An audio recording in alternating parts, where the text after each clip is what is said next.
I want to begin by explaining how this whole thing came about. These are some notes I wrote in late summer 1980. August 14th. The Lenin shipyards in Gdansk go on strike. Within a week, most of the country is striking in solidarity with the shipyard workers. I happened to be in Poland at the time. September 1st. The strike is settled. The government signs the 21 Accords. Among other things, it grants the people of Poland the right to form independent, self-governing trade unions and the right to strike. Overnight, 10 million people begin to reinvent a language, a culture, and a way of working together. Overnight, the government's official version of reality seems to dry up and blow away. I flew back to New York, raised $20,000, hired a camera crew, and bought 5 tickets to Warsaw. I was determined to tell the real story.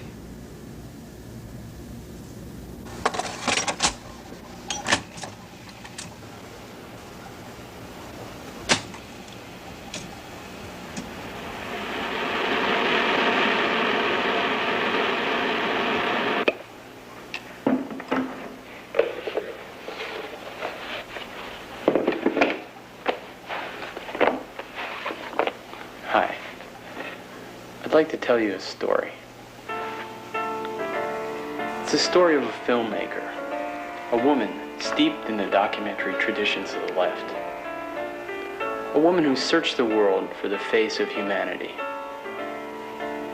After a time, fortune found her in Poland, at the very moment of the shipyard strikes. Here was humanity, a whole nation turning itself into a real community, with a new vision, a new language. Oh, Mark. This then became her desire, to capture that vision, to share that language. I'd been spending a lot of time with Mark McGill, a video artist who had little or no history of political involvement. Mark's main sense of Marxism was of the Harpo-Zeppo variety. He had some interesting ideas, but I didn't always appreciate his sense of humor. A better way. One day I came home and found this tape in the deck. It was prompted by what Mark called his terror of the mediocre. Very funny, Mark. Oh, you found it. Looks like you're trying to tell me something. Just a little friendly advice about your media image. The good, the just, the true? You left out the scrupulously fair and impartial. Thank you. Hey, but go ahead if you want to. Make another soul-stirring saga of the people's valiant struggle for freedom and dignity. Poles are struggling for freedom and dignity. Yeah, I get it. Hey, Joe, we got another struggle for freedom and dignity here. Where do you want me to put it? Mark, you know where you can put it. Uh-huh. Mark, why can't you see that this is different? The Poles are doing it without guns, without demagogues, without little red books full of utopian ideology. 10 million people sat down and started talking to each other, sharing ideas, information. What are they doing? They're creating their own social reality. Poles don't have to overthrow the government of Poland. They can ignore it. They've broken through a wall of fear. How do you break through a wall of fear? You act. That's how the Poles got freedom and dignity. They acted as if they were free and dignified. You know, once I stopped smoking, and the first thing I realized after I stopped smoking was that I was no longer afraid of stopping smoking. And then I asked myself the question, why had I been so afraid? You're still smoking. I know, but I learned a lot. About the Poles? About the need to act, about the need to overcome fear. The Poles will make it if they can keep it together a little longer. You're not talking about the Poles. You're using them. How? Same way everybody else is. Prove you're right, and everybody else is wrong. I am right, Mark. Just wait and see. Sure. Right now, I gotta use the decks. Just give me 10 more minutes. Hey, no problem. I got all day. Thank you.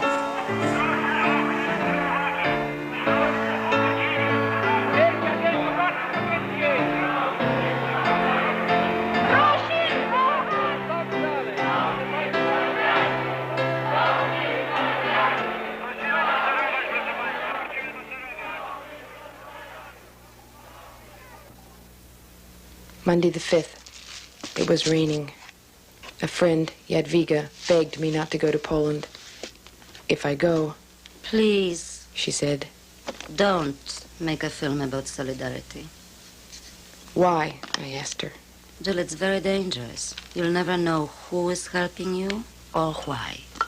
I told her I wasn't afraid. Jill, the Poles you will film are brave. They will want to speak the truth, but they don't realize the danger. Tomorrow things could be different. You can't protect anybody after you leave. I applied for visas for myself and my crew. Jill, you can't make a film about solidarity that won't be used against the movement by one side or the other. The Americans will try to turn your film into anti-Russian propaganda, which is exactly what Solidarity is trying to avoid. And the Russians will point to the film as proof that the whole movement is the work of enemy agents, like yourself. I told her I was making art, not propaganda. She said, Jill, artists can rationalize anything. Take the film money, buy food with it, and send the food to Poland. This is the only moral thing you can do. I bought 5 tickets to Warsaw. I went to the consulate. Visas denied.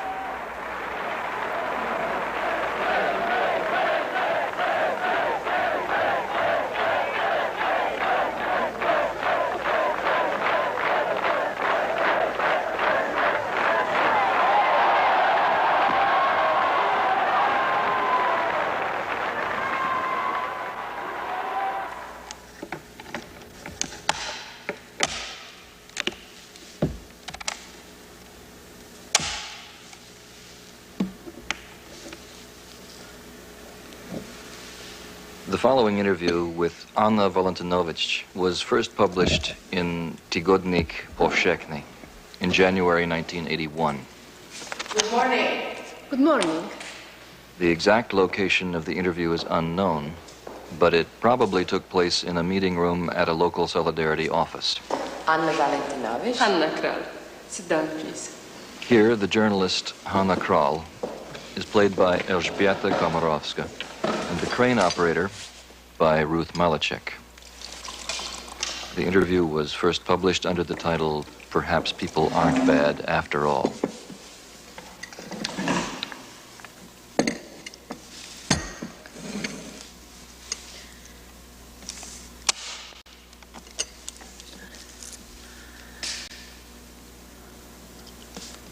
On August 14th, 16,000 workers at the Lenin shipyards went on strike. They had 2 demands: for increased wages and for the rehiring of a crane operator, Anna Valentinovich, who had been fired 5 days before. Anna, we need to know your whole story right from the start in order to understand what happened at the shipyards on August 14th. How does your story begin? I am 51 years old. I was born in the Voyn region. The Voyn region was in the southeast of Poland, but became Soviet territory after World War II. I had a mother, father, brother. When the war broke out, I was 9. My father went to the front. My brother was deported. My mother died of heart attack. Strangers took me in. After the war, I crossed back into Poland and began wandering from village to village, hiring myself out for work. In the summer, I helped with the harvest. In the autumn, I sold kitchen knives, which the farmers fashioned out of old scythes. And in the winter, my masters made whiskey. The use of the word masters for the Polish państwo may sound out of place, but no other English word adequately describes the feudal nature of this relationship.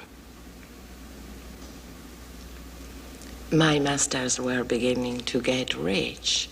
They already had horses, pigs, colts, 5 cows, chickens, and were hiring extra hands to help with the work. I got up at 4 in the morning to feed the animals and to prepare breakfast for the hired hands. Then at 7, I went to work in the fields and let the cows out to graze. I returned at 7 in the evening to milk the cows. Then I would go with the wagon and the sickle to gather nettles for the pigs and mash them in a chopper.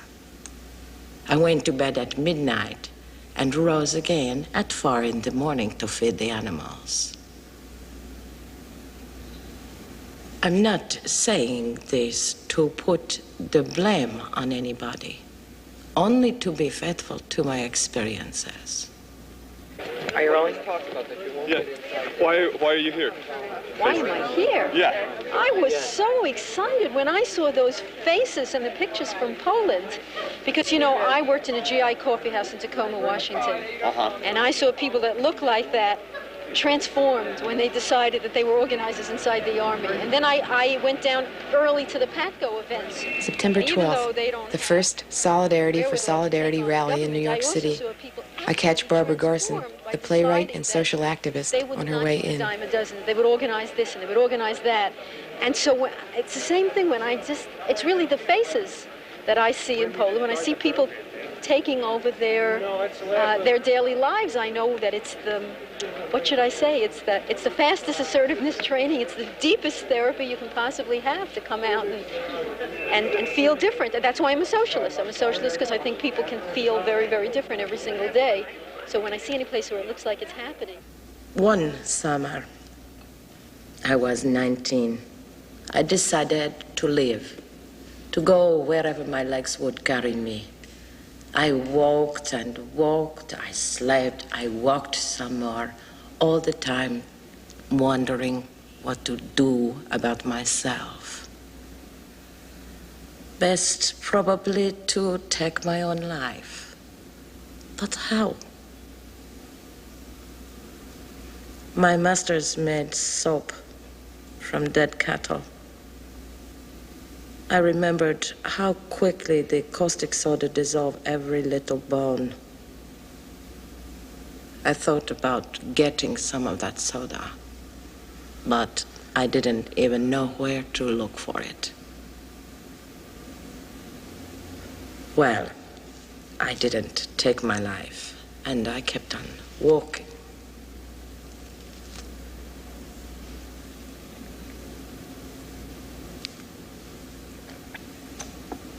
I found my way to a bakery. What made me stay there were the baskets full of white rolls standing all over the place. I could have as many of them as I wanted. No one told me not to, so I ate and ate and ate and ate. I have met so many good people in my life, Hannah. Some let me eat white rolls. Some let me stay in their basement for free. Others gave me a little heater to put into my basement. But of all these people, the most important was the man who said to me, Anna, don't sit around here like this. Go to the shipyard. There you have a chance to learn and to make something of yourself.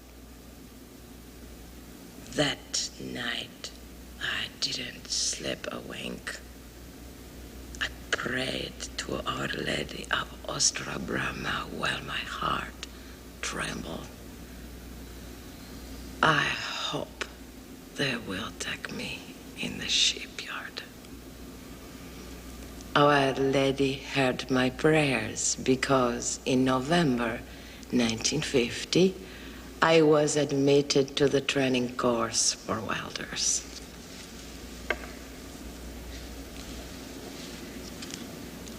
November 8th, to be exact. Here's the stamp.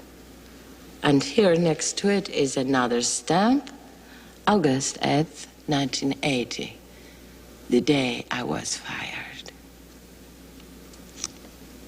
30 years. Quite a coincidence, don't you think?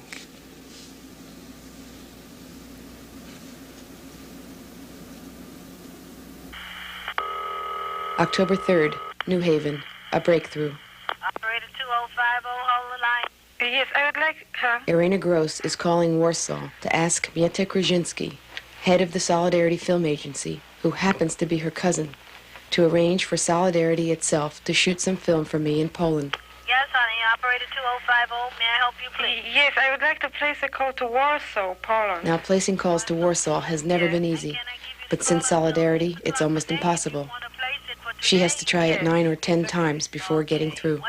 What's the number in Warsaw? They couldn't, really. All people were inside, not in the street. While we're waiting, Irena and her husband Jan give me their analysis of the Solidarity movement. What could they do? Both of them had been active in the student anti-censorship protests at Warsaw University in 1968.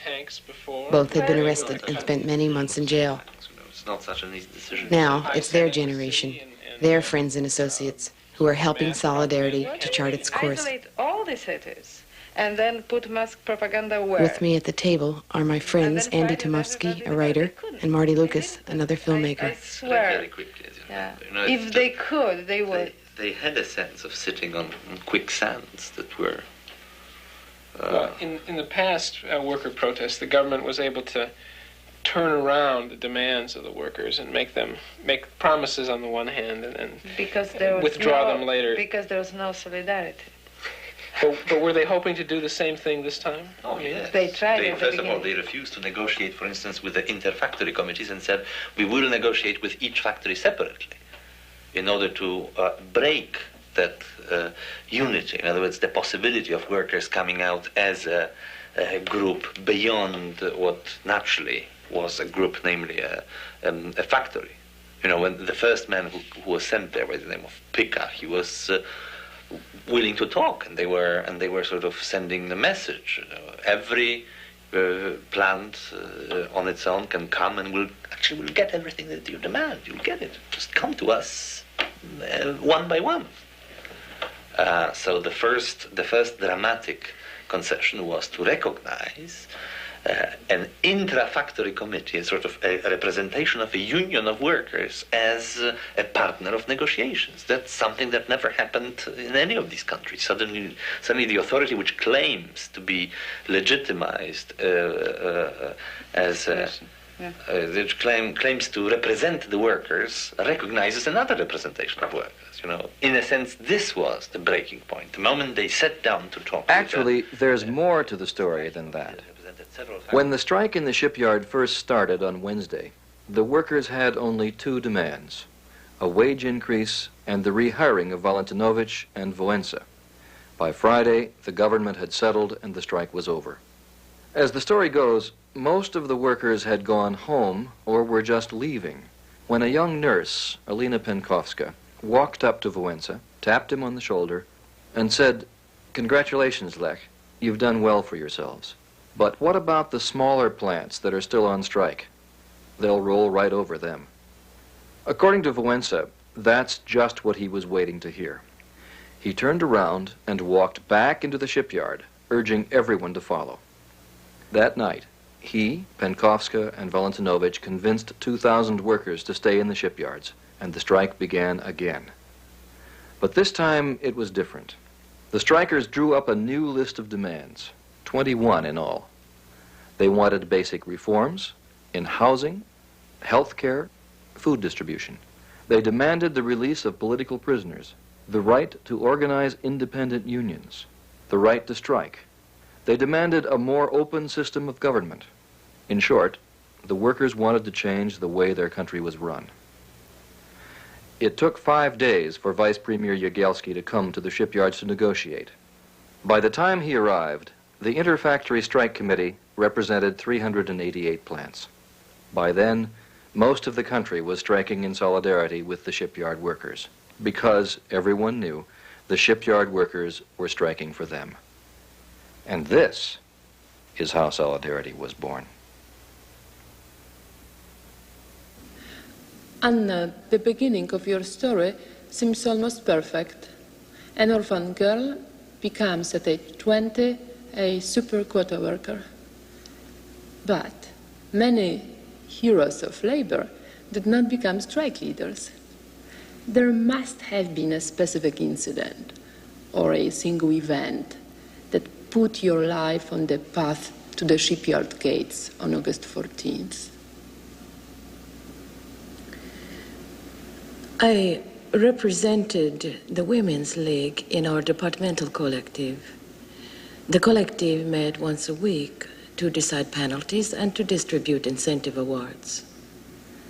One time, we received 3,000 zlotys to give out for bonuses in 10 payments of 300 zlotys each. It turned out the money had already been spoken for.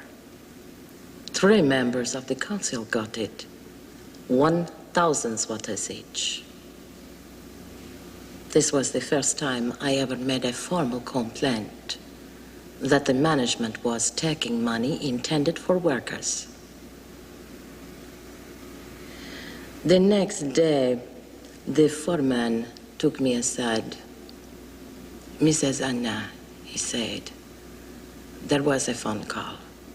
You are asked to report to the office.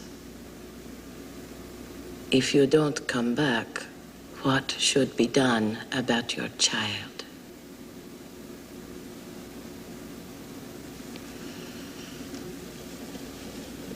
They began the questioning by asking me if I listened to foreign radio broadcasts. I told them to stop playing the fool, since it was not the radio that was the issue, but yesterday's conference. They talked to me for a few hours, and then they let me go back to work. Do you think this could qualify as the beginning? I don't think so. I've heard many stories about conferences and interrogations like this one. The difference is that most people stopped speaking up, but you kept on. Why?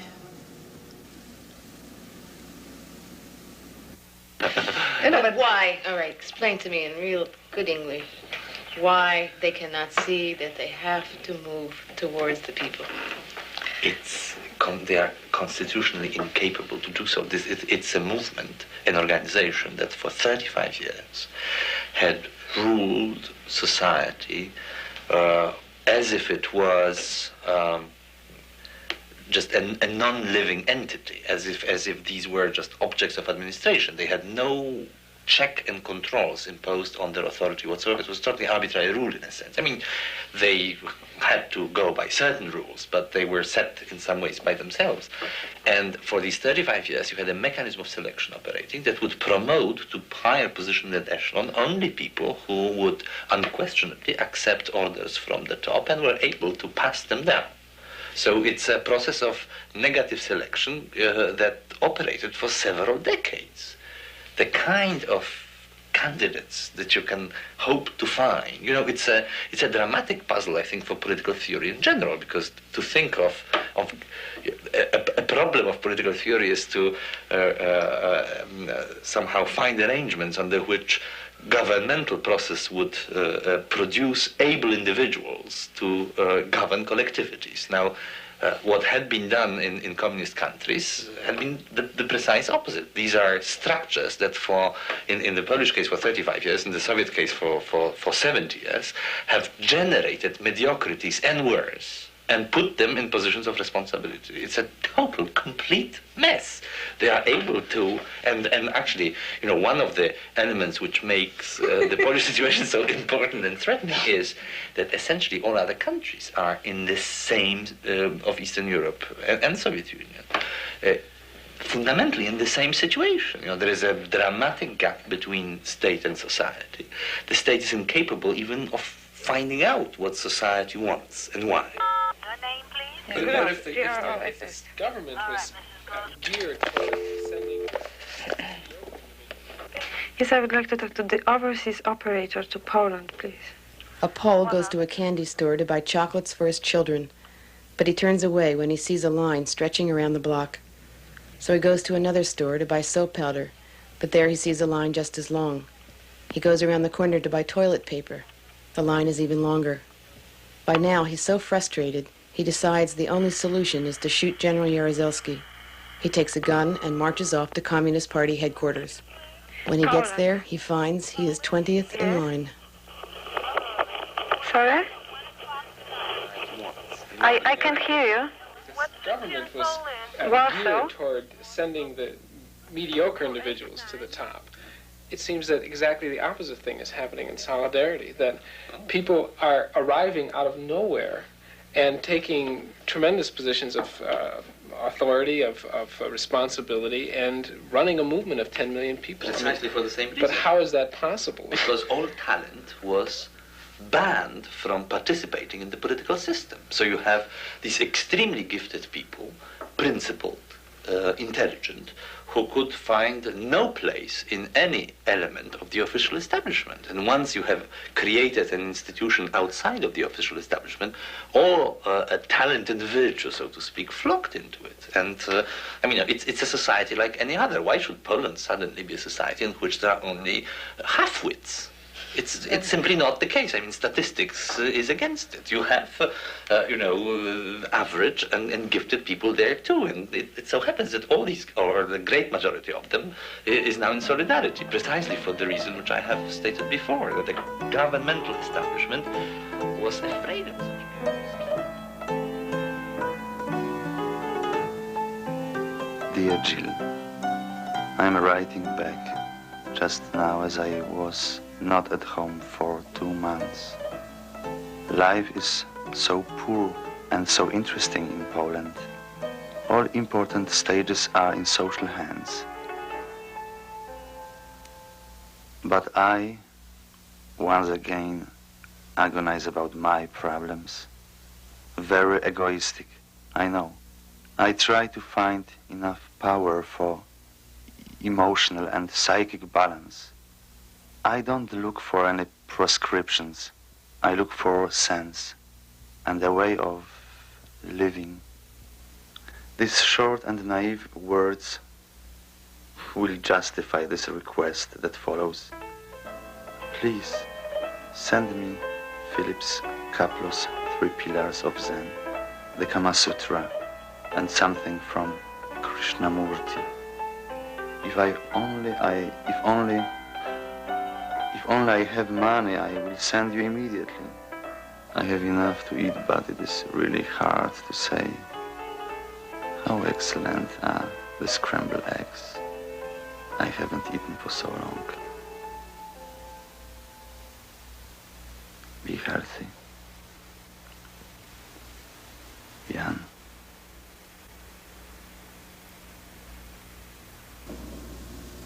I collected milk coupons from the people in my department who would otherwise have had a long trek to get to the mess hall. Then I warmed the milk in a pan and carried it to everybody's workstation. After all of us had eaten, I washed the dishes. Not at the expense of work time, you understand, but during my breaks. The foreman accused me of showing off. And he explained to me how the workers were supposed to eat in the mess hall. I put away the dishes and looked around for something else to do. On the crane, they gave me work to last me 4 hours a day, no more. So I sat up there and crocheted. One day, I noticed a silence down below. I sound my buzzer, and a fellow worker spells out for me on the floor, strike, S-T-R-I-K-E. I rush down there. Already there's a crowd gathered. the director is explaining to the workers that the bonuses are to be given out strictly according to the premier's instructions. But the premier promised us that we can decide about the bonuses ourselves. I was shouting at him. The people urged me to go to the microphone. I repeat what I had said about the bonuses, but then I told everybody to go back to work and we would wait and see what the management will decide. And the people went back to work. It was on this day that they first took notice of me, not for calling a strike, but because the people listened to me. And that worried my bosses. Why weren't you afraid? My husband died in October 1971. And my son joined the army. I was alone. What should I be afraid of, now that I was alone?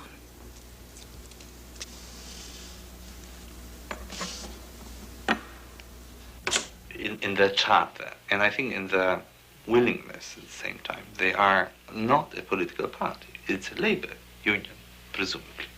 So the ideology, as far as labor union ideologies go, is there. They are interested in the welfare of the workers. That they have stated repeatedly. But at the same time, of course, they are much more than a labor union. And in that sense, they lack many things, including ideology. Is it a lack? This is the question. Is they lack it on purpose? I mean, is it... No, the first question is it a lack, really? Since it's a movement of about 9.5 million people, of all persuasions and of all professions and of various... I mean, it's a movement, it's a social movement in which there's almost 80%, as far as I know, of the adult working population in Poland, or even 90. And can you have an organization which wouldn't be something terrifying, which would be united by an, you have 10 million people united by an ideology? I think that the reaction of people in Poland is just ideological, that they just don't want it. They want everybody there. People thinking various things, people disagreeing on various things, but united on some kind of basic principles which are ideological, which is the welfare of the workers, welfare of, of the society, economic well-being, social justice, and equality. How long can they go equality as more than this? I think that what will happen is that there will be some political parties which will be created later on in Poland, which will take care of these, and they will be much smaller, thank God, and they will be diversified. But solidarity its need is not for an ideology. Quite the opposite, I think. It has to. What you're saying is quite the opposite, because an ideology would break the ranks of solidarity. Or break the ranks, or make a monster out of it. 10 million people thinking the same things. It would be horrifying, I think. And I think this is what people were escaping from. This kind of unifying ideology. Wait, I will go. Yeah.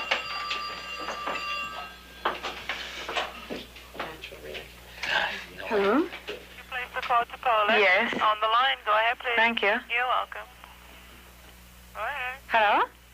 Tak? Obudziłam cię? No słuchaj, a ty, nie było cię przedtem? No nie, ale wiesz, siedziałem do 9 w domu. Aha, ale myśmy dzwonili później przez cały czas. Wiesz, przedtem nie mogliśmy się dodzwonić. Tak, nie ma problemu. Dobra. Słuchaj, ja mam do ciebie takie sprawy. Teraz jesteśmy nagrywani. Aha. Dobra, poczekaj chwileczkę, dobrze? I was asking about these scenes. He said that if it doesn't require, you know, entering some official buildings and things like that, they can do it. He says Solidarity can do it. No, it's simpler than that even. Aha. A mówi, że to nawet jeszcze prostsze niż to, także oczywiście oni chcą. Tak. Możemy robić tak zwane 100% zdjęcia. Aha, dobra. They say that they can make anything. So is there someone in particular for me to communicate with? Czy jak to w związku z tym załatwić? Czy jest jakaś konkretna osoba, do której się trzeba zgłosić? It doesn't even need sound except for the television shot. And we can process it back here if you can send it just exposed. And then we can process it. And I can also pay for the cameraman something, whatever is appropriate. Yeah. Okay? Okay. All right. And the other question, I'm sorry? It looks very easy. Right. So the thing for me to do is to write very specific instructions and send it to you? Raz, dwa, trzy, cztery, pięć, sześć, siedem, September 19th. Some footage arrives from Poland, finally. A short interview with Solidarity's official press spokesman, Onyszkiewicz, shot on location at Union headquarters in Warsaw. For the name of the union. Well, to find out what's the reason of choosing Solidarity as the name of our trade union, you must remember how Solidarity was born. It was born in Gdańsk after the strike. And the strike has been started at Lenin shipyard. And then a lot of other factories joined in Solidarity. So the Solidarity was the name of the paper, which was printed by the strikers. Then there was quite a lot of new trade unions. And again, there was a feeling that authorities tried to divide us along different lines. White-collar workers against blue-collar workers, one profession against another one. So the Solidarity was on everybody's lips. That's why our trade union was named Solidarity. And it is still a term which carries terrific weight, because our trade union is very decentralized, and only the feeling of solidarity keeps us together and allows us to act as one big union. Actually, I'm very disappointed. I'd been hoping for interviews with real workers on the factory floor. Geopolitical situation. What effect have these reports had in Poland? Rather little effect, really. I think that the Western press showed something which I would call backseat driver syndrome. They were simply overreacting. We didn't take much attention to it. It doesn't mean that the situation in Poland made no effect on our relationship with other countries. When did you first realize, Anna, what needed to be done? 2 years ago, I first heard about free trade unions. I didn't know what they were exactly, but I had the idea that if we had real unions, we wouldn't be so helpless in the face of high-handed corruption. I look for people to explain these things. And when I found them, I was so surprised because they were people from the intelligentsia and they wanted to help us. They gave me some literature about the unions, and I used to take it to the shipyard and discuss it with my friends. Then my situation got more and more difficult. First, my fellow workers were forbidden to speak to me. Then the plant manager marked out boundaries on the shop floor beyond which I could not go, from the main gate to the locker room to my workstation. Every time I stepped outside these boundaries, it counted against me as an absence from work. In 1979, I had to take an examination to be promoted to a higher pay scale. I passed, but the plant manager announced to the workers that if they wanted me to be promoted, they had to take down their poster of the Pope. It had been hanging there since the Pope's visit, and no one wanted to take it down. But because my race depended on it, they said okay, and down it came. January, They transferred me to Department GS. I worked there with 3 people. Each one had been assigned a special task. The brigade leader was to keep an eye on me so I wouldn't leave. The group leader so I wouldn't talk too much. And Mrs. Yajia was supposed to fill my head full of women's gossip. This transfer was illegal. I appealed to the Arbitration Commission. The Arbitration Commission referred the case to the Appeals Commission, the Appeals Commission to the court. When martial law was declared in December 1981, Anna and 300 other women activists were interned in the Godop detention center. According to a story that circulated through the Polish grapevine, there was talk of a hunger strike, but the women decided against it. Hunger strikes are ineffective unless well publicized, which in this case was impossible. Valentinovich rejected this argument. She would fast to the death, alone if necessary, to protest martial law. To save her life, the women had no choice but to negotiate. They proposed to rotate the hunger strike around the prison, each cell refusing food for 5 days at a time. This way, no one's health would be seriously endangered, and the protest would be shared by all. Reluctantly, Anna agreed, On another, or so the the story guards goes. would hold me forcibly in the guardhouse. And a third, nothing special happened. The director merely announced that the court's decision did not apply to him, and so on. On August 8th, the guards drove me to the personnel department, and there, after 30 years' work in the Gdańsk shipyard, they presented me with my work papers, my back pay, and a notice of dismissal.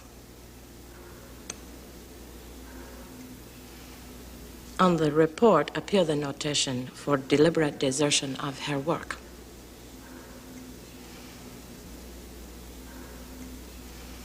The clerk who filled out the forms said to me, "What they are doing to you is such a terrible thing, Mrs. Anna. I had to take 2 tranquilizers this morning to be able to hand you this notice." "Then why do you do it?" I asked. "They'll fire me if I don't," she said, "and then someone else will come along and they'll do it. Let that person not do it either, and the next person should refuse as well. After all, they can't fire everybody. Why don't people understand something as simple as that?" So, Anna, you think people basically are evil?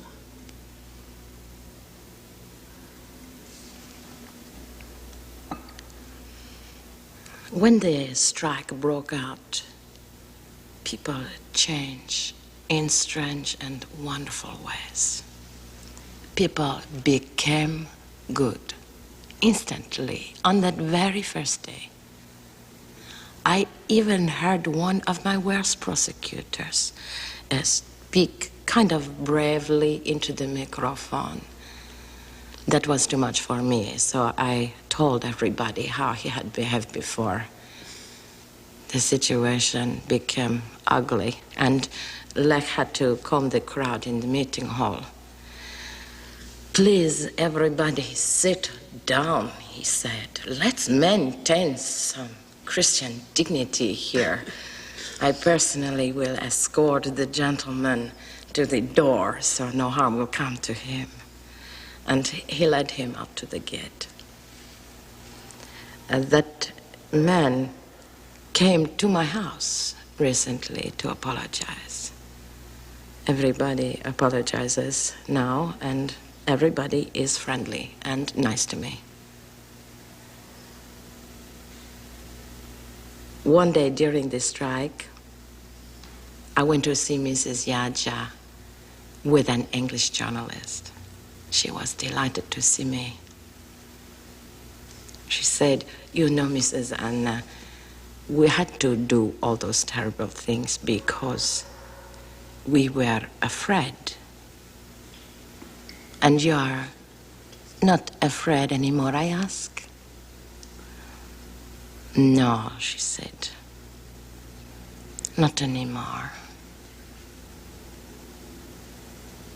And we rushed to embrace each other. So, I suppose people aren't really bad after all. It's just that they are terribly afraid.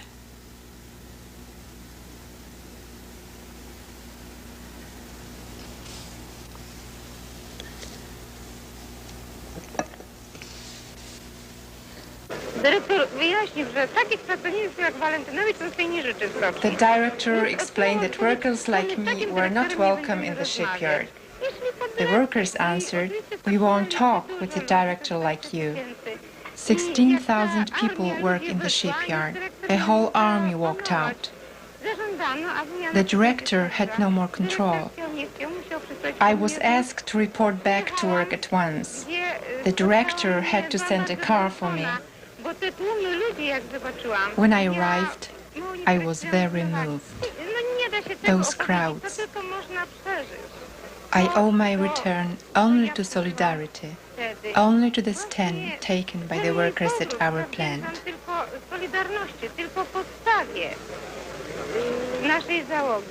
Specifically, Anna, what happened to you on the 14th of August?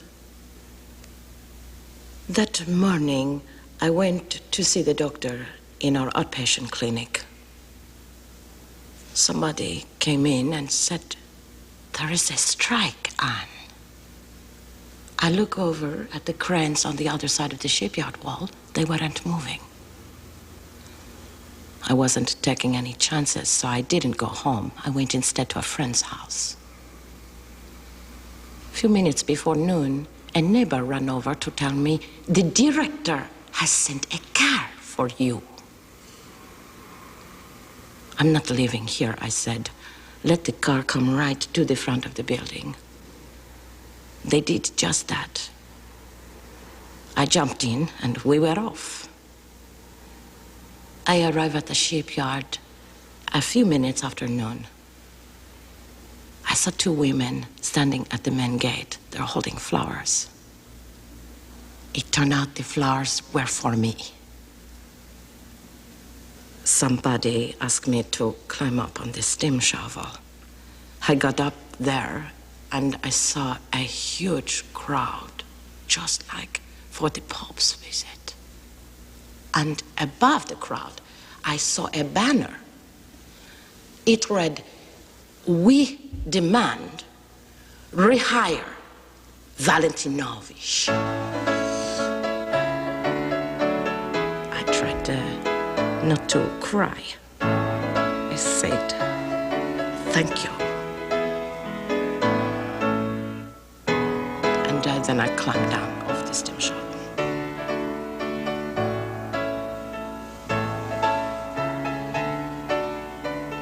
After that, we had a conference at the Hall for Occupational Health and Safety. But you probably know the rest, and there's no sense of repeating it. Thank you.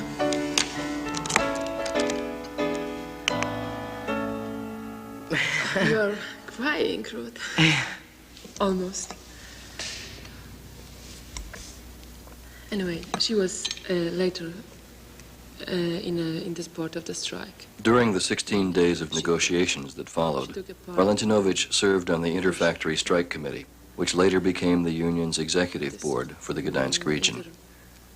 On December 13, 1981, Anna was arrested and interned for 7 months under the martial law decree. A month after her release, she was indicted for illegal union activities and rearrested. She stood trial in the small town of Grudziądz, where she was found guilty, but given a 15-month suspended sentence. Gdańsk, she represented also the Gdańsk region, but later there were some problems, some conflicts. Act 1 ends here. Act 2 introduces K62, an ex-government censor, one of the who knows how many Poles who did not become a member of Solidarity. Very thick. book of instructions, which contains generally stated but not fully detailed principles of censorship. Then, more specific instructions would be sent down by the press department or by the Ministry of Foreign Affairs or the official government spokesman. Okay? Foreign Affairs, for example, used to send down lots of topical instructions, like when Idi Amin put up that statue of Hitler, the press was forbidden to write about it because we had friendly relations with Amin at the time. It was a police action, but it was carried out like a military operation. Thousands of riot police were posted near the school where students were protesting against. Every night I watched the evening news, looking for Poland. Every night the story is the same. The Union, wrong-headed and quixotic, keeps trying to negotiate with the government, an immovable force, while the people, downtrodden and abused, get hungrier and more impatient. From my friends in Poland, I get a different picture. They say the country's turning inside out as people take over every aspect of life they possibly can. Farmers go directly to factory workers to trade food for badly needed tractors. Sanatoriums for privileged party members turn into community daycare centers. Workers in every factory print their own newspapers, and in these newspapers they print the truth about corruption, waste, mismanagement.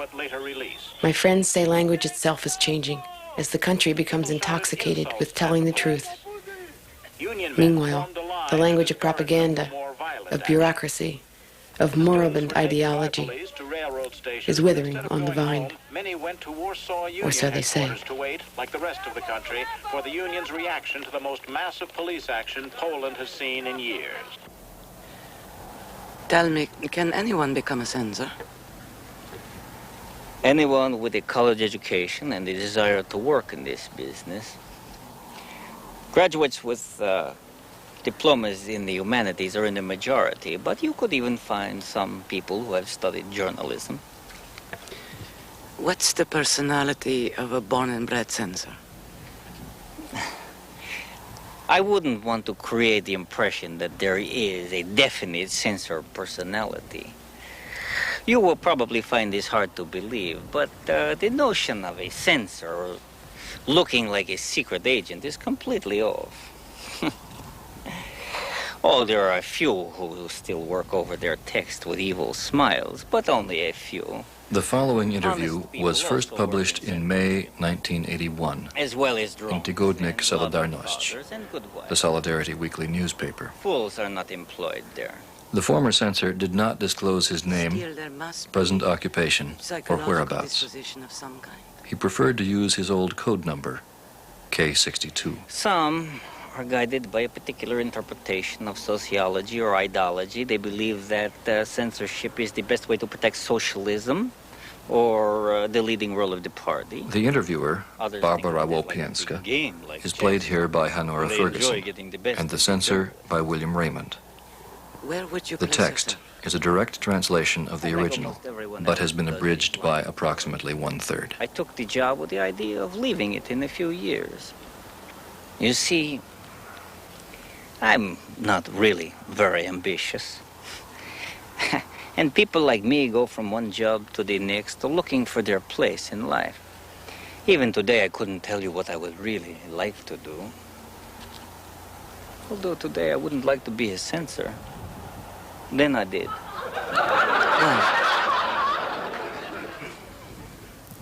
Well, it's quiet and calm. The starting salary is good.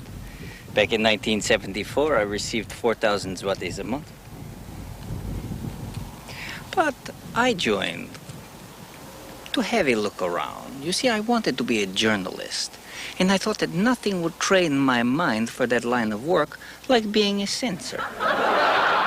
But basically, I'm a liberal. Did you try to be a journalist? It's easier if one has some talent. One day I get a call from a young German architect, Andreas Tenzler. He and a friend, Karen Margulis, have gone to Poland and made a half-inch black and white videotape, which they call Was heißt Solidarność? What means solidarity? In this tape, they try to answer that question by asking Solidarity members themselves about their own experiences. I buy 3 sequences for my film. This is the Ursus Tractor Factory, a billion-dollar plant with the capacity to produce 75,000 tractors a year. At the time, it was producing only 500. Teraz, jeśli chodzi o współpracę z dyrekcją, to jakoś ona tam postępuje w tej chwili. Nie jest taka najgorsza, jak słyszymy w innych zakładach. Jest gorzej. Yes. The cooperation with management is coming along. Daje dogadywać. No, From what we've heard, it's better here than in other plants. Więc, You ask for examples of this cooperation. Pierwsza rzecz, którą Our first task this year was to work out the factory's production plan. Ustalenie planu na ten rok. Planu produkcji. Our members pushed hard for that. To jest It's true właśnie that, przykład strictly tego, speaking, że również planning production is not normally a union activity. But our members see solidarity as a social movement, not just a union. Since the old official workers' councils have almost ceased to function, it was up to Solidarity to step in and work with management to draw up the plan.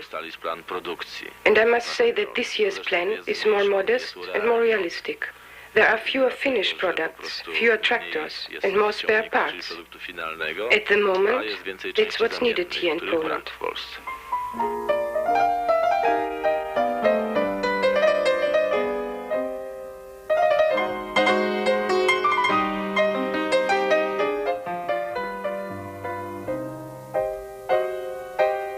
Last night, I dreamed I was awoken from a deep sleep by a telephone call. It was Fidel. He said I was making a big mistake letting Anna Valentinovich speak for the Polish working class. I said she spoke only of her own experience. He didn't believe her story. He'd been to Poland many times and said the workers had nothing to fear. What could I say? I had faithfully reproduced her interview, word for word. He said the picture she paints of life under socialism is simplistic, emotional, an old hat. Didn't I realize that the emergence of third world liberation movements was seriously endangered by this kind of propaganda? I asked Fidel, isn't there anything non-ideological to be learned from her story? He said, not really. Not today.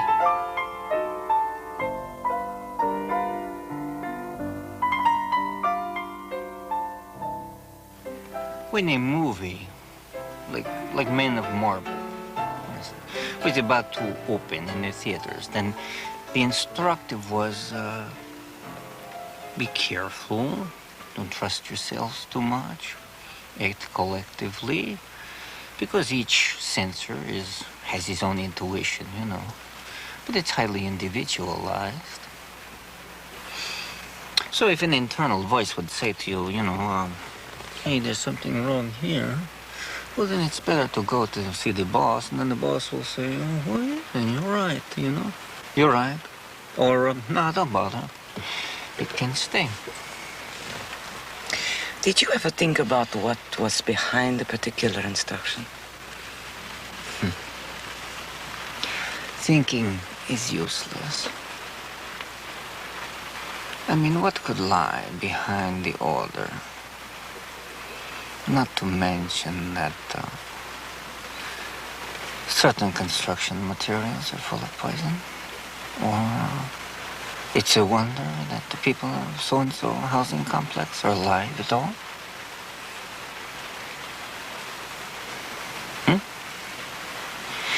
But must we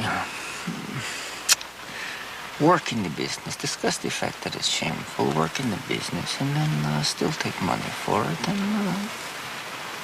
I mean, if you're torn in two by it, why stay, you know? A censor who isn't involved, no, excuse me, I don't mean a censor, but I mean a writer like yourself. A writer who isn't involved in his work is a, what would you say, a bad writer, a poor writer? And a censor who is involved in his work. Well, He could wind up being carried away in a little white coat. Did anyone ever end up like that? Maybe. But I never heard about it. Jestem retuszerem.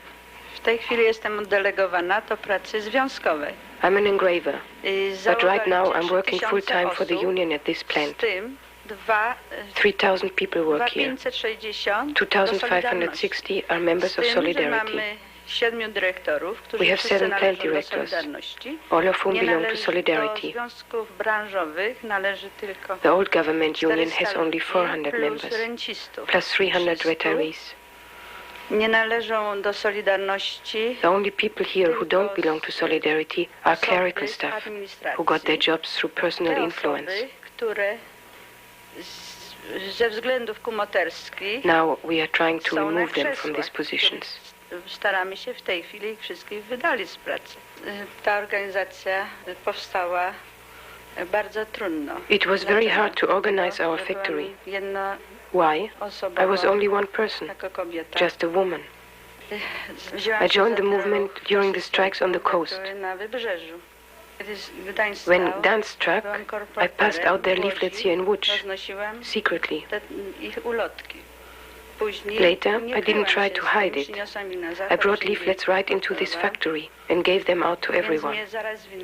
The plant directors tried to get rid of me. They reported me sick for 1 month and forced me to leave my job. I didn't know where to find an inter-factory strike committee. Finally, I went to Gdańsk, to Wałęsa, and he told me where to find Słowik. Słowik gave me all the union materials. I went back to Łódź. We formed our Solidarity organization at the factory. Neither the plant directors nor the plant doctor dared to ask me why I'd come back. Here I want to explain something. Why are our 7 plant directors in Solidarity? Because they are afraid. I could demand their dismissal for giving me an illegal sick leave and for refusing to let me work. And that's how Solidarity came to our plant.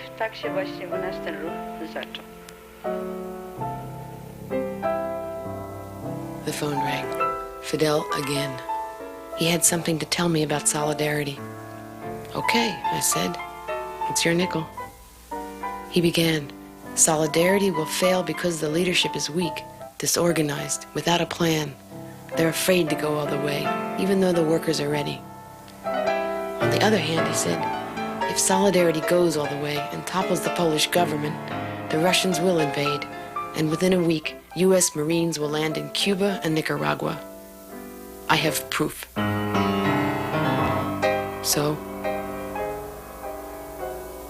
So, you can understand how relieved I'd be if order was restored in Poland by the Poles themselves. Sure, I understand. But Jill, please believe me. If I were a Pole, I would be a member of Solidarity. Could I believe him? I didn't know.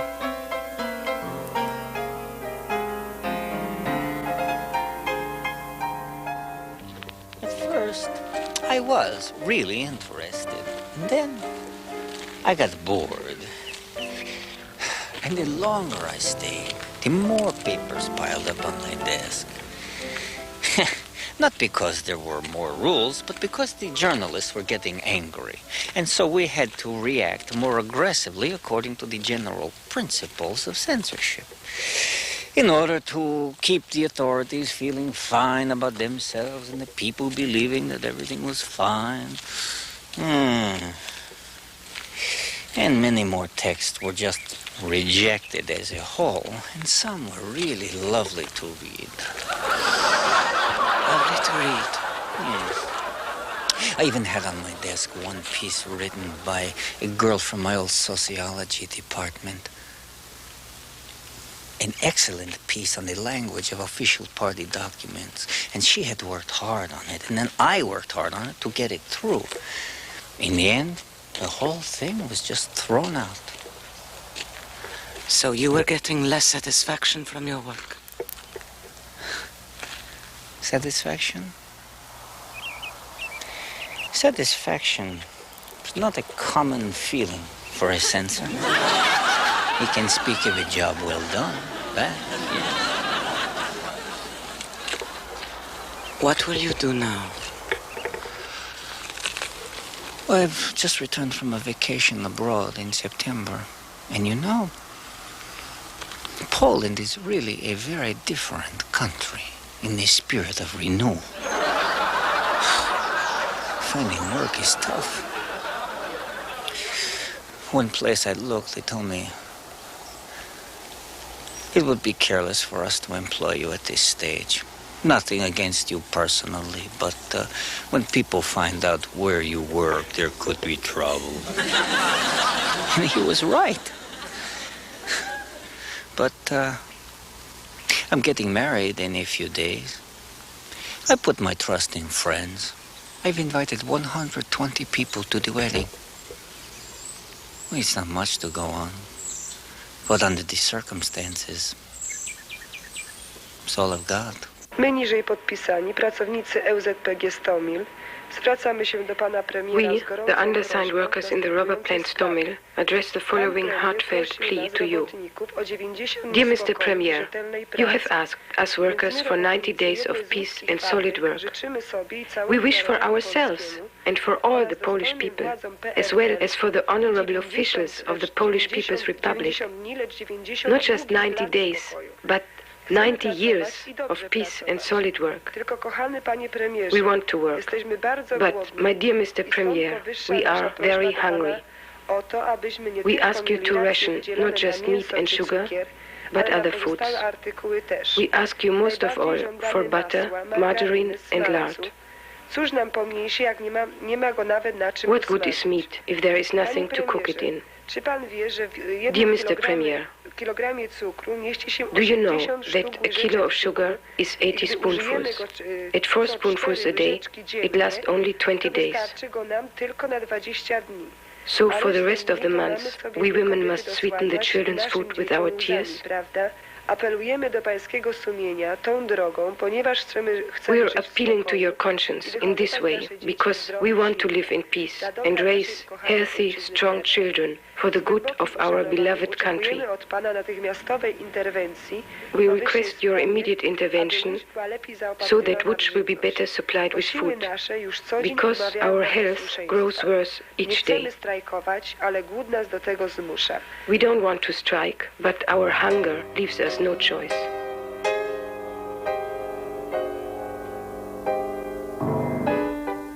Fidel called again last night. He'd had a few drinks and sounded disturbed.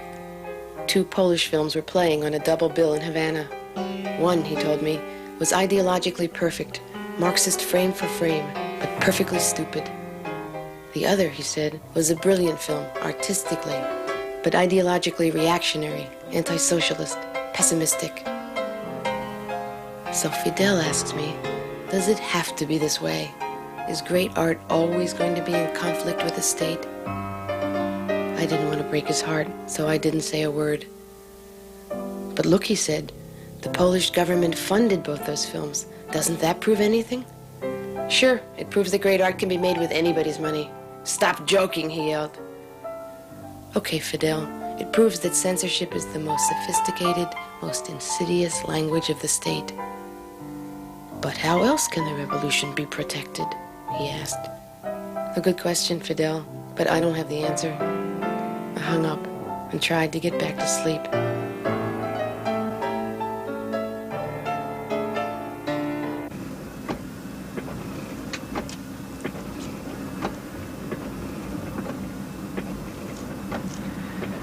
Test 1, 2. Specifically, what was your work in the business? Every day, I prepared a detailed summary of everything that had been deleted on that day. Then this summary went out neatly marked to the press department of the Central Committee across the street. Now, all of the problems and all of the demands that are now flooding our long-suffering country, all of which you wrote about and all of which we deleted, all of it. They got it all. Our unit was like an appeal to our lords and masters to hey, take a look at this stuff that's going on in the press. So when the authorities claimed that they did not know about the coming crisis, well, it's a simple lie. They knew everything. They got it straight from my desk. And on my desk, I had everything each day that the censors had removed. And what did it do for you? I had information. I could think, and I could talk more sensibly. Talk? Well, obviously, discretion was required. I didn't talk about the things that were for the sole information of the censor. Helicopters put police on the roof of the academy. On the ground, hundreds of other police moved in. Military police joined in keeping crowds away. Once the attack began, the waiting was an agony for relatives of the students outside the building. As it turned out, there was no resistance, no injuries. More than 20 persons, none of them students, were detained but later released.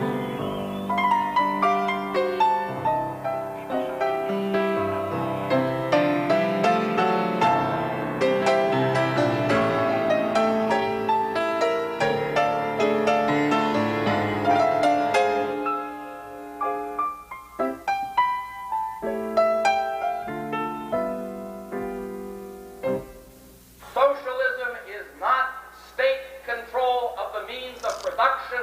Socialism is control of a society by the people from the bottom up, and that is why we see in Poland the socialist movement as the workers' movement of solidarity. That is why we're in solidarity with it.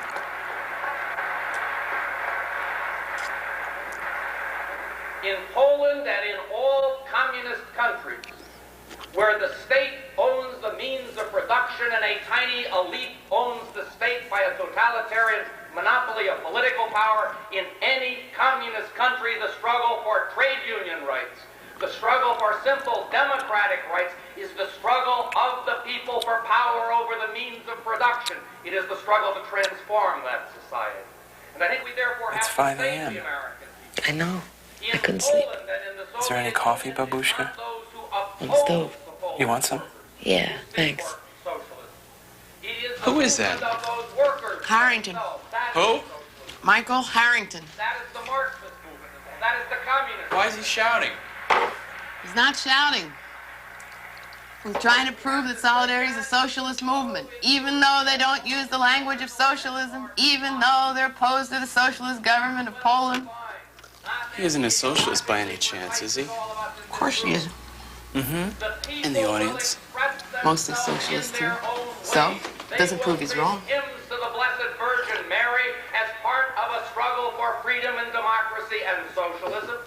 And one has to understand those hymns become revolutionary. Sure. anthems. For this guy's a socialist movement. For Reagan, it's an anti-communist movement. The Russians call it an anti-communist conspiracy, and the Pope probably calls it a spiritual renaissance. Well, the Poles call it an independent, self-governing, free trade union. They're outside the categories, making it up as they go along, asking questions everybody has to answer, even you. Like how many Russians does it take to screw in a Polish light bulb? No. Like, why work 8 hours if all it gets you is enough money to eat, sleep, and to go back to work the next day? Mark was getting Like, why sick of make my tanks speeches. if you have tractors? I was tired Why of his print jokes. newspapers that only publish lies? He was trying to tell me Always asking something, those questions here. but I never heard a And the word next he said. step in a post-socialist society. Post-socialist, huh? That's catchy. Right. For 35 years, the Polish workers have been told they own the means of production. Now they're calling the bluff. They'll decide for themselves what to make, how to make it, and what it's worth. It's Karl Marx calling from workers' utopia. He says, Julski, come home. Do svidaniya. Mark, why do you turn everything into a goddamn joke? Because I don't have anything as important as Poland to hold my miserable little life together. I'm tired of you walking around, seeing the goddamn light all the time. Mark? I'm tired of all these Poles sleeping on our sofa. I'm tired, too. I keep telling myself it's important. But deep down inside, I think the real reason I keep going is I don't know how to stop.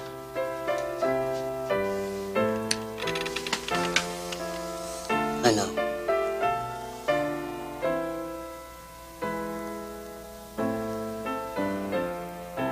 How about if I make some pancakes? That'd be great.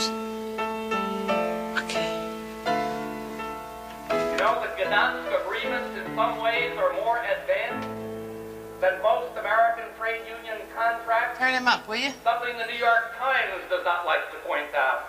The New York Times, which is my friend Brendan Sexton says, has supported every single strike in human history on the other side of the Iron Curtain, and never a single strike here. And we have to say to that kind of double standard, we will have none of it. We want not simply to have solidarity with the Polish workers, we would like to see the right of public employees to strike defended in the United States as well as in Poland.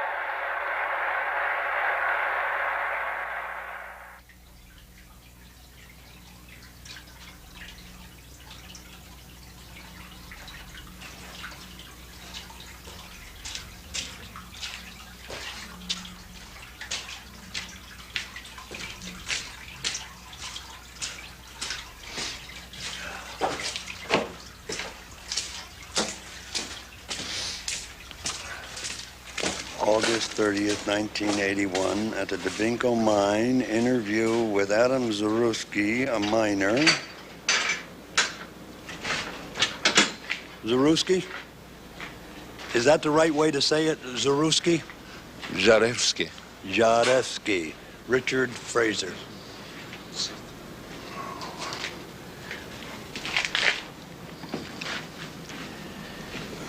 Can you tell us just a little about yourself, Mr. Żarewski? I'm 40 years old. I have a wife, Jadwiga, and Jon, Marek, Joanna, 3 children.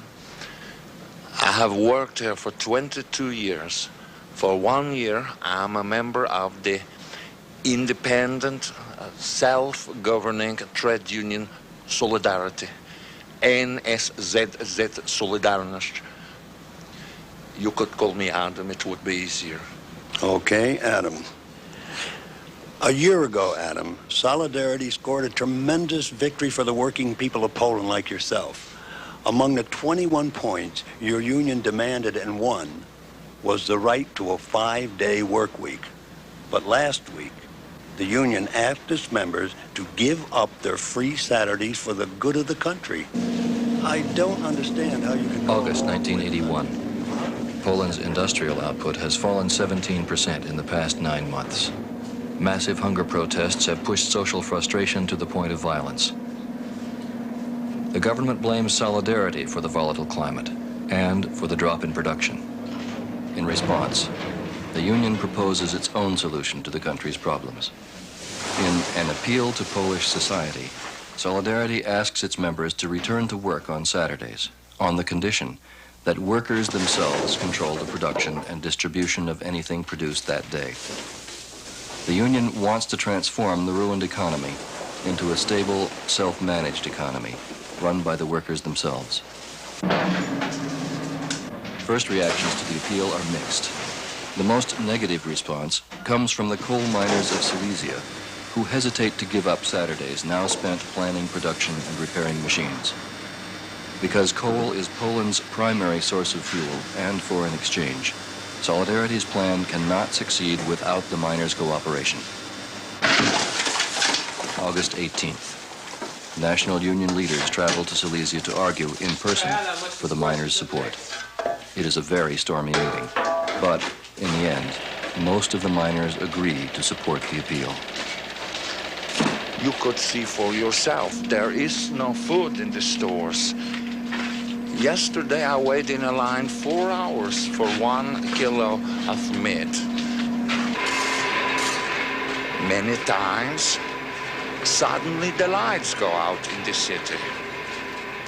For hours, each time. What will winter be like? Hungry and dark?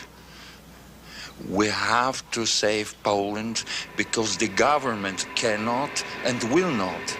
And working 1 more day a week is going to change all that? If we can be sure that our work will not be wasted, it is worth a try.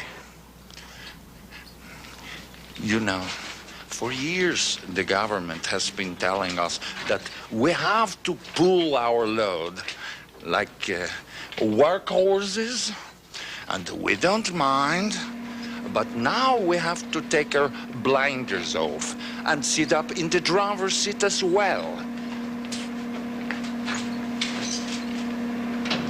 Just to be sure they don't make any more wrong turns. I see. The miner is a fictional character, a composite drawn from transcripts of meetings between Solidarity leaders and Silesian miners. He is played here by Mark Margolis. The American Journalist by John Fitzgerald. The location is the Dembienko mine in Upper Silesia. But Adam, the newspapers blame Solidarity for the crisis. They say if only the workers would stop striking a minute and work hard, etc., Poland wouldn't be in the mess it's in today. Mr. Richard, I am sure it is not the same in your country, but here we learned a long time ago not to believe everything we read. Journalists report the government's charges against Solidarity, but Solidarity is never allowed to answer.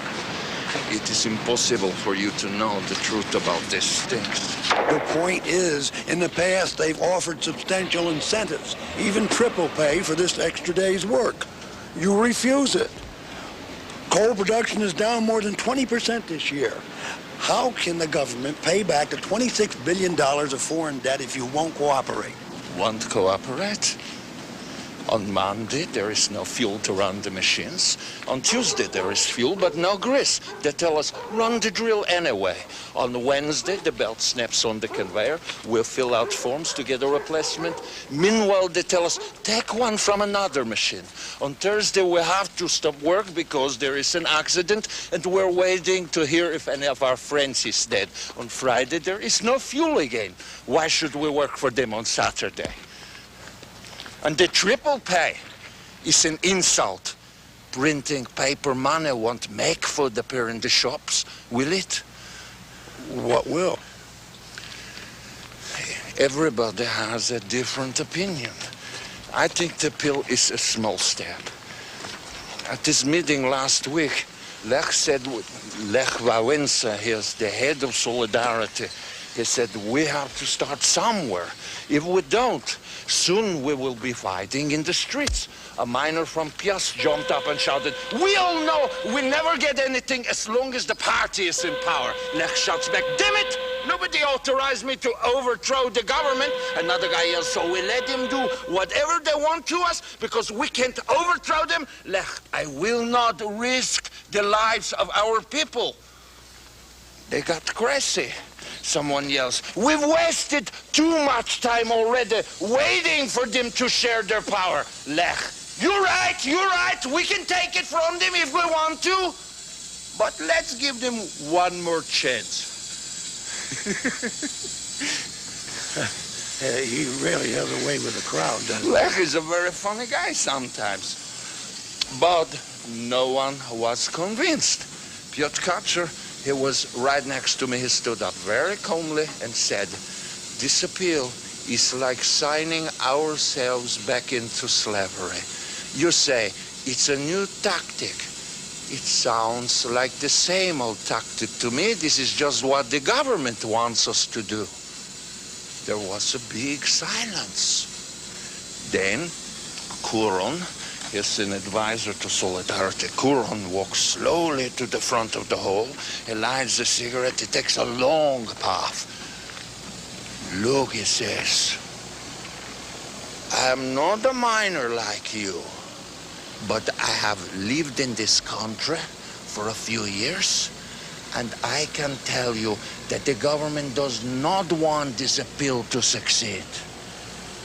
To work and to share among ourselves, if only on Saturday, is to get our food in the door. The government knows this, and they don't like it. We should know it too. And you know, they listened to Kuron.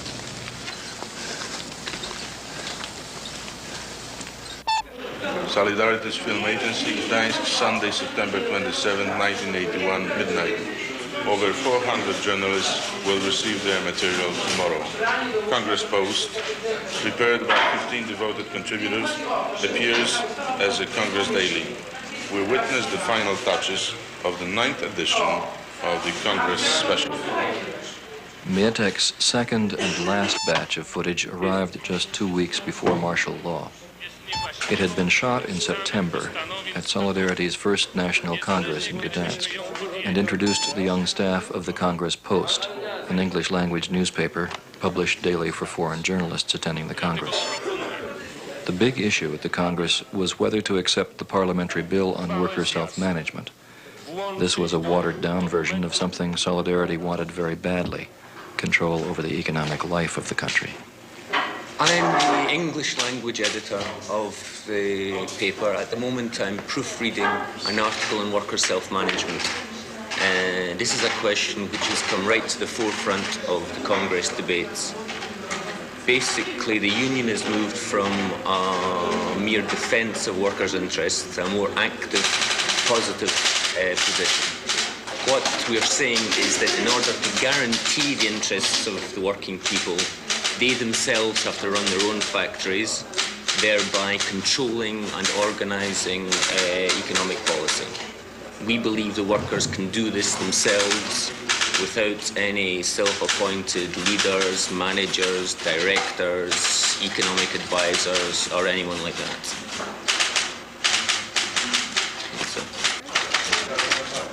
What do I do here? Well, I usually do the leaders. I'll just read you a fragment. When Solidarity's Gil and Jakubowicz and the Parliamentary Commission comprising Professor Łopatka, Professor Gertych, and Deputy Czeszko December 7th, Mietek Brzezinski. Dear Mietek, Congress footage arrived today. Exciting to watch young intellectuals describe workers' self-management with conviction. Can you get inside a factory and film process itself? Shipping 12 rolls of film tomorrow. Hurry. Jill. To support the bills on workers' self-management and on social enterprise. In the following wording, more or less, general managers are nominated and recalled by workers' councils in all cases, excluding these enterprises listed by the Council of Ministers. The world is full of peril as well as promise. Too many of its people, even now, live in the shadow of want and tyranny. As I speak to you tonight, the fate of a proud and ancient nation hangs in the balance. For 1,000 years, Christmas has been celebrated in Poland, a land of deep religious faith. But this Christmas brings little joy to the courageous Polish people. They have been betrayed by their own government. The men who rule them and their totalitarian allies fear the very freedom that the Polish people cherish. They have answered the stirrings of liberty with brute force, killings, mass arrests, and the setting up of concentration camps. Lech Walesa and other Solidarity leaders are imprisoned, their fate unknown. Factories, mines, universities, and homes have been assaulted. The Polish government has trampled underfoot solemn commitments to the UN Charter and the Helsinki Accords. It has even broken the Gdansk Agreement of August 1980, by which the Polish government recognized the... Hi, honey, I'm home. Hi. Looks like it's going to be a white Christmas after all. So? Poland again? Yeah, this time it's really serious. Who, him? Yeah, him. Listen to this.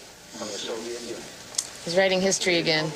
With his left hand, he buries Solidarity with a soul-stirring eulogy, never to rise again. And with his right hand, he tosses another log on the Cold War fire. We're in Poland while these outrages were being initiated. You can't use them. I might have to. That the martial law proclamations imposed in It's a cheap shot. Okay, Mark, but I gotta come up with some kind of ending. Oh, so you can still play your Joan of Arc role and show the world the road to salvation? Is the Solidarity...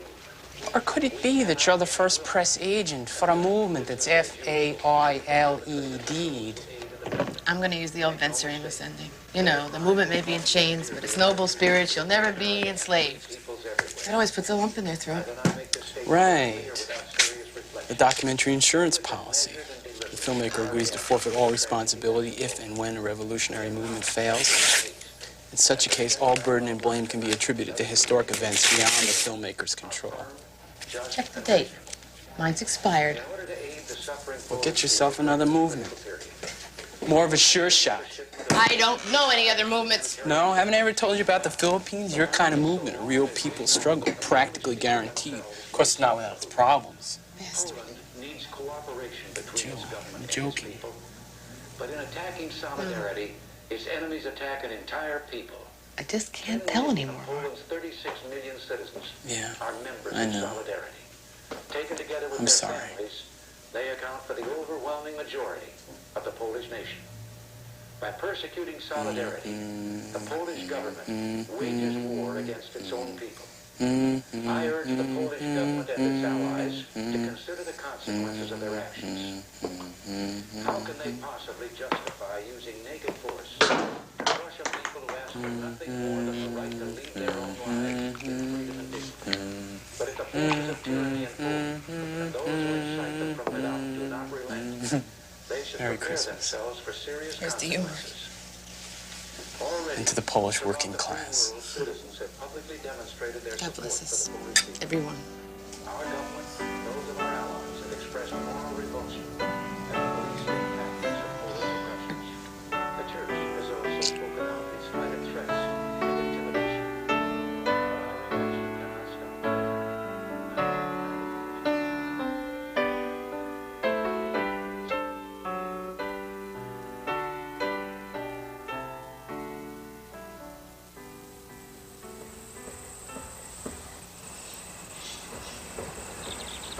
Years passed.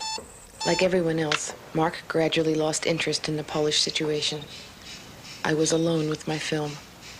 Then, once again, fortune smiled. The great Polish film director, Andrzej Wajda, generously offered me some of the outtakes of his then unfinished film called Drogi Pani Premierze, or Dear Mr. Premier.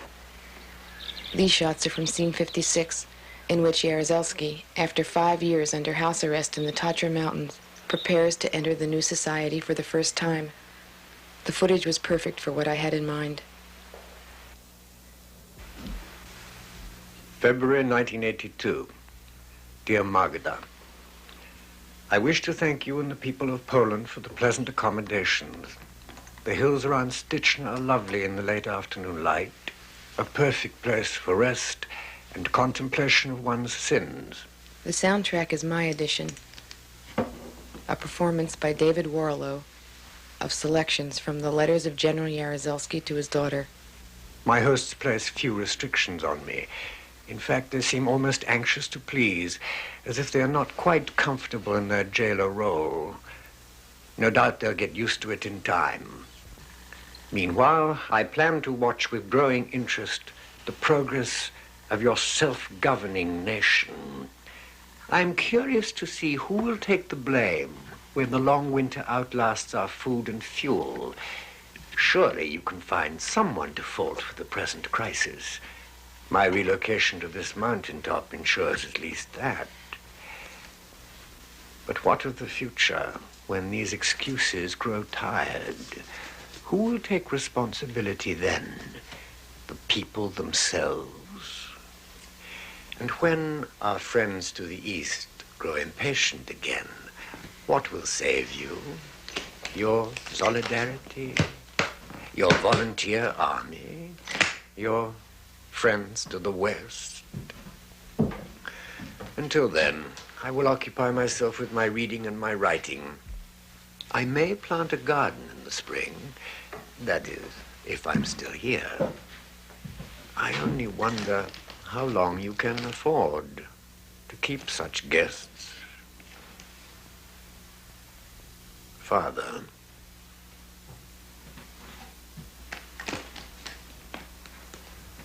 August 1985. Dear Magda, summer is ending. My garden has borne its last few fruit, and I must turn it under and await another spring, the 4th, in what I have come to call my vacation home. The cool weather has brought visitors to Styczna. Last week, 2 professors from Warsaw University appeared. For hours, they exhausted me with questions about those last months of 1981. Your generation seems obsessed with historical detail. Then, just this morning, the notice arrived from Warsaw. In the spirit of continuing renewal, on this, the 5th anniversary of the founding of the independent trade union Solidarity, the Polish people declare this day a general amnesty and suspend all restrictions placed upon those persons convicted of crimes against the state, and so on, and so on. So, I have been asked to leave. I suppose I shall find freedom interesting, though I'm not sure what place there will be for an old general in your leaderless society. I think now I would prefer to stay in Stitchner, to savor the exquisite mountain light I have come to know so well. Father.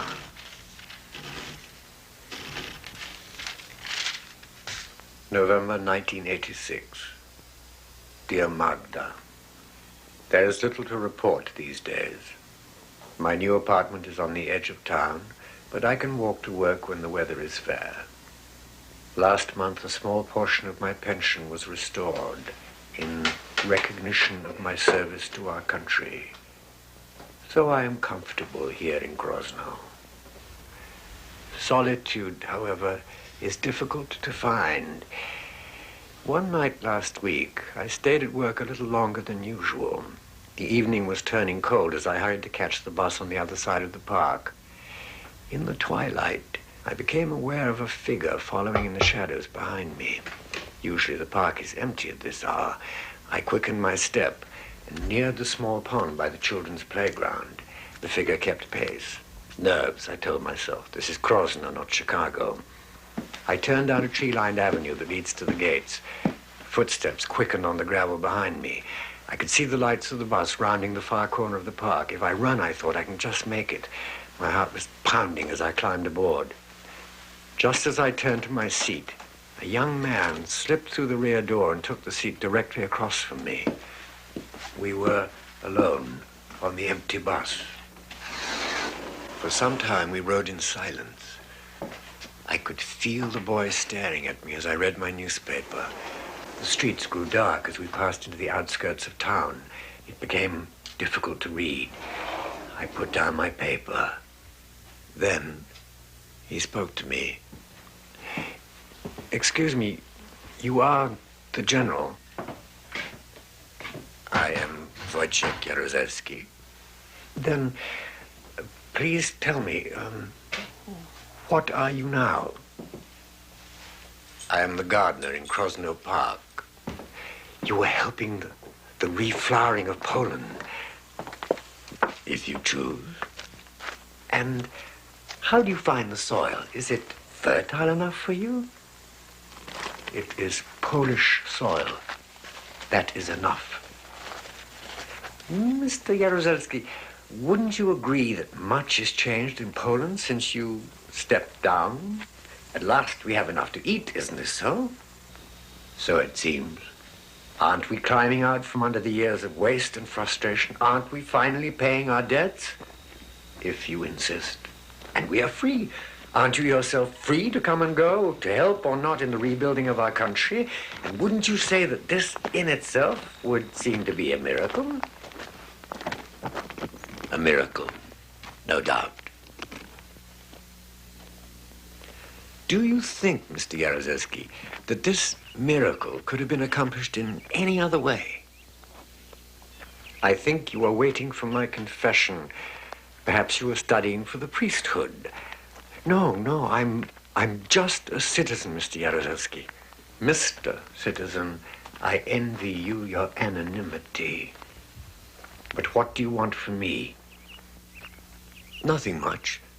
It's enough to see you here among us again. And why is that? Grozno Park has been needing a gardener for a long time, Mr. Jaruzelski. It's been years since the dahlias bloomed. Is that all? Yes, Mr. Jaruzelski, that is all. He took a newspaper out of his knapsack and pretended to read. The bus started up again, and we were off.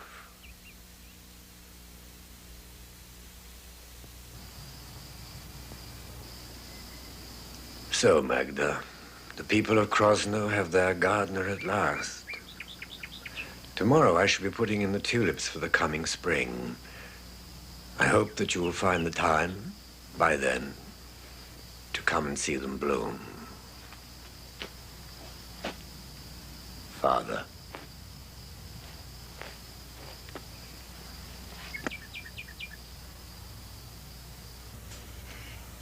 A few months ago, my friend Wanda arrived here from Warsaw. Her description of the situation in Poland was hard to take. Jill, the nation's back is broken. It will be 15 years before there's any air to breathe. It's impossible to live outside the black market and survive. Innocent people, many of them young, are still in jail today simply for carrying leaflets from one house to another. Solidarity is to blame. The intellectuals pushed too hard, too fast. They saw a burst of energy among the workers and latched onto it with all their big ideas. Great, now we have a social movement. Now we can do this, now we can do that. Let's demand this, let's demand that. I asked Wanda whether she thought there had been any room for change in Poland in 1980. Sure, she said. This much. On the other hand, another friend, Richard, wrote to me recently from Poland. Jill, those 16 months were the most important time in the last 35 years of Polish history. No one can forget what it was like to work, to speak, to act fully engaged, without lies. Poland will never be the same. At the end of his letter, he asked me how the film was going. I wrote back and said, it's almost done. I don't know what the answers are, but one thing I'm sure of. The question Solidarity was asking is the right question. What happens when people stop saying, I just work here, you're the boss? What happens when people take that authority for themselves? There are a lot of important ideas I never got to, like the tremendous collaboration between workers and intellectuals within the movement, like the ambiguous role of the Catholic Church. I never mentioned the influence of Western bankers and the $26 billion Polish debt. I never raised the issue of Polish anti-Semitism and how Solidarity tried to recognize it and to deal with it. Then there's the curious role of the CIA in Solidarity's affairs, and for that matter, the AFL-CIOs. There's a lot I didn't get to. Wait. Just one more thing. The role of General Jaruzelski in the epilogue was played by the American actor John Perkins. Okay, I'm done.